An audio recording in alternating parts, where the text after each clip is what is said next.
ang akong pagpaningkamot kauban sa pagserbisyo sa Ginoo. Pagampo o pagsalig kay siya man ang tong provider, protector, savior, ug siya ang makagagahon sa tanan. Bitaw oy, gusto lang nako i-share sa inyo kung giun sa ko paghigugma sa Ginoo. Pinaagi sa daghang talent nako. So kinsa may naghatag? Wilain si Jesus sira. Karon mangutana ka sa ako kung giun sa ka paghigugma sa Ginoo. Pinaagi sa iyang gihatag nga mga talent. Ang tanan mga tao gipangatagan ta niya og mga talent. Nakadepende na sa tuwa kung unsaon nato pagamit. Busa gani ang ingon niya sa Bible, lihok mga tao kay tabangan ko kamo. Ana na siya mga idol. Kugi ra ba kugi dala sa pagampo, pagpaningkamo. Karon og magtinapulan ka, unsaon man niya pagtabang sa imo nga sige ra magkaghigda og lakaw og bisyo-bisyo diha. Unya Ginoo ra yung basulon nga nang naglisod mo, nganong pobre mo. Bitaw nagreal-talk lang ko ha, bato-bato sa langit, ang matamaan wag magalit. For to this vlog di ay kay late upload na gyud ni mga idol kay grabe ka busy ang atong linya. Karon pagid ko kahigayon nga mag-edit ani nga videos. Kay super busy padulong na mo kalag-kalag mao nang pinaspasay ko og buhat og mga flower bouquet. Shout out ko sa atong mga silingan ha og taga Villanueva Misamis Oriental kay mabaligya ko sa San Martin diha sa cemetery og mga flowers og kanang kandila.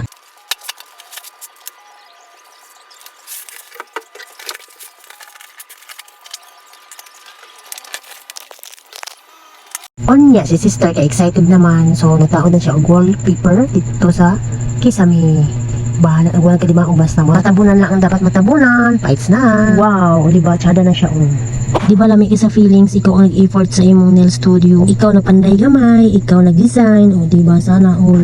Tsada na ang tanan siya, dili butang ang wallpaper ka, so pultahan lang din siya sa pikas kwarto. Hindi maklaro iyang basta maklaro iyang gawas, so no choice gid ko ako siyang tabunan kaya para kanang dili maklaro ang dito sulod pikas kwarto. O pag human nato og taod sa wallpaper, nagtaod og acrylic kanang tawag na stand, butangan nato og gel polish. On last patra kay ang pagka-design ani kay kung unsa ray makita nako nga unsay pwede ibutang og unsaon pag-design ug diha na hinay nako og hakot sa mga gamit kay excited na kayo ko. Tuod man sa hinay natong hakot, hinay nga design murag na buo-buo lagi ang atong nail studio. Wala pa kay ko katunga sa design. Nakaingon ako, wow, thank you Lord, tsada kay akong nail studio. Kanya, pagkaugma na po dayon, nakahuna-huna ako nga designan to. Akong i-double wall na plywood, akong bot niya ng tarima para magwapa ba siya, mo aesthetic ang dating. Kay pinangga na kita ni Lord, mo nang daghan kay tag talent, biskan unsa basta makaya, gora. Unsa man, pwede na baka ako ni Mamanday. Kung nakapansin mo, lahi-lahi akong sanina kasi mga short, mga pants, putol-putol mga datong video guys, kayo sa busy ko na magpahinlo, sa hinay lakaw, anak ba? Ingon anak ka busy ang life ni Hinday, busa laban lang mga kapatid. Kaya lagi isa man taga crafter, florista, manicurista, o isa ka nail tech, thank you Lord sa daghang talent. Wa pa ilabot atong skill nga panday, bakerist, dancerist, bitaw mga idol og namoy mga talent, bitaw i-career ninyo oy, bahalag ka nang gidagmay, hinay-hinay ra basta kanunay, malay nyo, diba? Kaluyan sa Ginoo, mulambo inyo ang business. Total, libre naman mangarap. Kani bitaw na ako ang business karon mga idol. Wala ba jud ni nako gipangarap?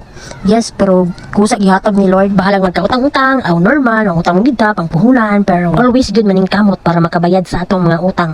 Hey, that's life naman gid na. Sumpay gid na sa atong kinabuhi ng utang. Nagpasalamat lang ta kay di ta mga dato, kay kung mga dato pa ta, minilyon atong mga utang. Fast forward na rin ta mga idol. Wala na akong nag-video nga naghakot ko kay sobrang nakataas ang atong video. So, kanina daw nagpanday-panday ko, nagduk-duk-duk ko, humana na ako gipilitan og wallpaper. So, ato na po siyang butangan og kanang butanganan og mga gel polish or unsa ato ibutang diha. Next na po dayon, nagkabit na tag mga decor diha sa gilid-gilid sa ceiling. Ano siya, din gibutangan na ako og lights, wala na ako ipakita. Og mao na dayon ni ang final look. Diba? Static na kaya itong nail studio. Wapag siya nahuman, pero sige lang, hinay-hinay puntaan ni. Og decor. Diba? Static na. Unsa pa may kulang sa atong shop, mga idol? Pwede naman mo comment diha mo suggest kay tanaw na to og unsa bay tsada gid para sa aton nail studio, unsa pay mga kulang. Og kanang hawan nga banda, nag-order pa ko og acrylic nga mirror para kada tan-awon. That's it for today's video. Bye bye. Mwah.